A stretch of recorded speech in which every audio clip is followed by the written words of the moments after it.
The Committee on Empowerment of Women to Meghalaya Legislative Assembly has called for stringent laws to reduce cases of crime against women and children in the state.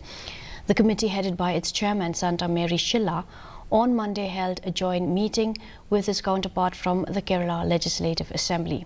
Speaking to the media persons after the meeting, Shylla said that stringent laws are required to deal with increasing cases of crime against women and children in the state. We are following up things. It's being on day by day through DC, SP, and then they are cooperating very well. And updates we're getting, and there are so many cases that's pending. So we were requesting the judges to dispose of all the cases against women, especially. So things are just moving on, and we hopefully that our women will not face issues and problems in the future.